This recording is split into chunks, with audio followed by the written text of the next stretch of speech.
आता है पूजा करने के लिए, जब बैठता है और किसी भी मंत्र का जाप करता है तो पहले उसे वाचिक जाप करना चाहिए।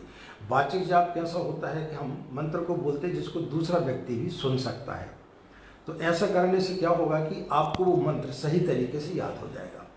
अब यदि आप सीधे ही यदि उपांशु में चले जाते हैं तो फिर जब आप माला का जाप करते हैं तो कई लोगों का की समस्या रहती है, किसी को 1 घंटा लगता है, किसी को 1.5 घंटा लग जाता है, किसी को 15 मिनट लगता है।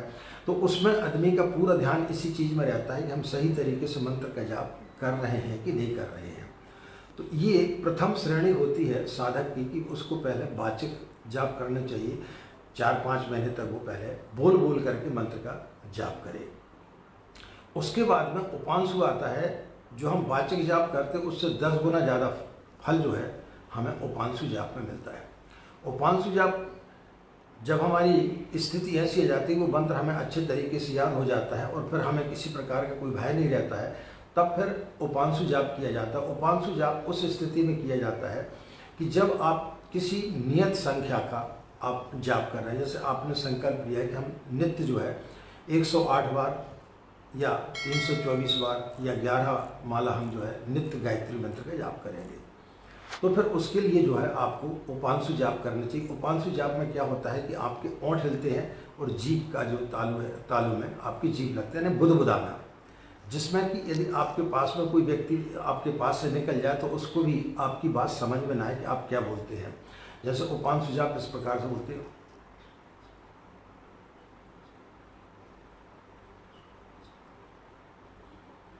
इस प्रकार से, यानी बुदबुदाना, तो इसको बोलते हैं अपन उपांशु जाप।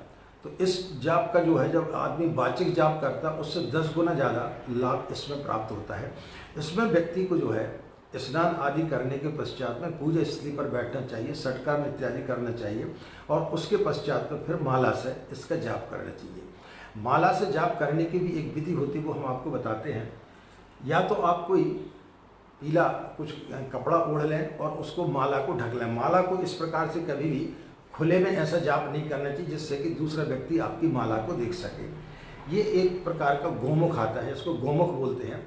इसके अंदर भी जो है आप माला को रख करके जाप कर सकते हैं। तो इसको अपने गले में इस प्रकार से डाल लेना चाहिए और माला को इसके अंदर डाल करके और फिर आपको इसका जाप करना चाहिए। माला जाप करते समय आपको ये ध्यान रहना चाहिए कि यहाँ से सुमेरु से जो है आपको इसको यहाँ से चालू करना चाहिए और इसमें आपकी ये छोटी उंगली और ये तर्जनी उंगली, यानी कनिष्ठिका और तर्जनी, ये 2 अंगुलियों का इसमें उपयोग नहीं करना चाहिए। अनामिका उंगली में आपको जो है इस प्रकार से रखना चाहिए, मध्यमा उंगली और अनामिका उंगली के बीच में रखना चाहिए और अंगूठे के सहारे से आपको जब एक एक मंत्र आपका पूरा हो जाए तो उसको गुरिये को सरका देना चाहिए। जैसे आपने ओम भूर्भुवः तत्सवितुर्वरेण्यं भर्गो देवस्य धीमहि धियो न प्रचोदयात्, एक जो है मन के को सरका दिया। इस प्रकार से सरकाते हुए जब आपका ये पूरा हो जाता है और यहाँ तक जैसे ही आता है तो इसका उल्लंघन नहीं करना चाहिए। इसको ऐसा करके जिस स्थान पर समाप्त हुआ था उसी स्थान से फिर अपन को जाप चालू करना चाहिए। जैसे आपका यहाँ पर ये आया तो इसको ऐसे करके ऐसे पलटा देना चाहिए और फिर वहीं से फिर से जाप करना चाहिए। फिर से आप समझ लें, यहाँ पर आपका आकर के मंत्र समाप्त हुआ तो इसको आप इस प्रकार से ऐसा पलटाएँ और यहीं पर से फिर उसी स्थान से फिर आपको चालू करना चाहिए। तो ये जो है माला जाप करने की विधि होती है। तो इस प्रकार से आपको माला से जाप करना चाहिए। जब आप किसी निश्चित संख्या में कोई अनुष्ठान कर रहे हैं या आपने नित्य जो 3 माला का जाप करना, तो फिर आपको उपांशु जाप करना चाहिए। उपांशु जाप में जो है आपका मन एकाग्र रहता है और आपका जो है जीभ और आपके ओंठ काम करते हैं। इसके पश्चात में आती है मानसिक जाप, जिसे मानस जाप भी बोलते हैं। तो मानसिक जाप जो है सबसे सर्वश्रेष्ठ जाप माना जाता है, जो सहस्त्र गुना उपांशु जाप से भी आपको लाभ देता है। तो ये साधक की तीसरी श्रेणी होती है।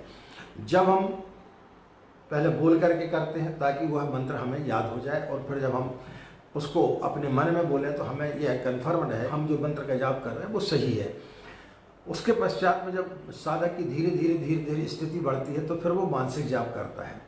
मानसिक जाप में आदमी का ना तो ओंठ हिलता है न जीभ हिलती है, सिर्फ जो है अंदर ही अंदर आदमी बोलता है। जैसे कि आप सुबह उठे और आपके मन में कोई गाना याद आ गया और वो दिन भर आपके मन के अंदर चलता रहता, आप काम करते रहते हैं लेकिन वो आपके अंदर वो चलता रहता है। जैसे किसी का फ़ोन आया और आप यदि फ़ोन पे बात कर रहे हैं तो उसमें आपका दिमाग लगा हुआ है, आपका ओंठ हिल रहा है, आपकी जीभ हिल रही है। लेकिन जब आप अपने किसी प्रिय को याद करते हैं तो मन ही मन याद करते हैं, और उस समय आपका जो है पूरा, आप काम भी कर रहे हैं लेकिन आपका पूरा दिमाग जो है उसमें बैठा हुआ है और आप अंदर ही अंदर जो है प्रसन्न हो रहे हैं। इसी प्रकार से जब हम किसी मंत्र का मानसिक जाप करते हैं तो वो हमारे मन के अंदर इतना ज़्यादा चला जाता है जिसको अपन बोलते हैं फिर अजपा, यानी फिर आपको ज़रूरत नहीं पड़ती, वो मंत्र ऑलरेडी आपके अंदर चलता रहता है। चाहे आप सो रहे हों, चल रहे हों, खाना खा रहे हों, उठ रहे हों, बैठ रहे हों, यानी किसी भी स्थिति में आप हों तो वो मानसिक जाप आपका चलता रहता है। तो मानसिक जाप जो है साधक की तीसरी स्थिति होती है। और जिस व्यक्ति का मानसिक जाप निरंतर चलने लगता है और जब उसको ऐसा लगने लगता है कि हाँ अब मैं चलते उठते बैठते अब मेरे मन में जो है सिर्फ और सिर्फ गायत्री मंत्र ही चलता रहता है, तो ऐसे व्यक्ति को फिर वाक सिद्धि हो जाती है। तो वाक सिद्धि यानी वो जो कुछ भी यदि किसी व्यक्ति को बोल दे तो वो उसकी वाणी जो है वो सिद्ध हो जाती है। मानसिक जाप में किसी प्रकार की कोई भी आप अवस्था में आप कर सकते हैं, चलते फिरते, उठते बैठते, खाना खाते, सोते, आप कभी भी कर सकते हैं, उसमें किसी प्रकार का कोई भी दोष नहीं रहता है। बहनें यदि मासिक धर्म में हैं, उनकी अशुद्धि अवस्था, तो उस समय भी वो मानसिक जाप कर सकती हैं। चलते फिरते उसमें किसी प्रकार का कोई भी दोष नहीं होता है। आप अचानक आपके दिमाग में यदि कोई टेंशन आ गया है, आप तनाव में हैं, तो आप एक जगह शांत बैठ जाओ, अपने मानसिक जाप करें। आप मानसिक जाप कहीं भी एक जगह बैठ कर भी आप कर सकते हैं। आप कहीं सफ़र कर रहे हैं तो वहाँ पर भी आप मानसिक जाप कर सकते हो, उसमें किसी प्रकार का कोई भी दोष नहीं लगता है। यह सबसे ज़्यादा सर्वश्रेष्ठ साधना होती मानसिक जाप की।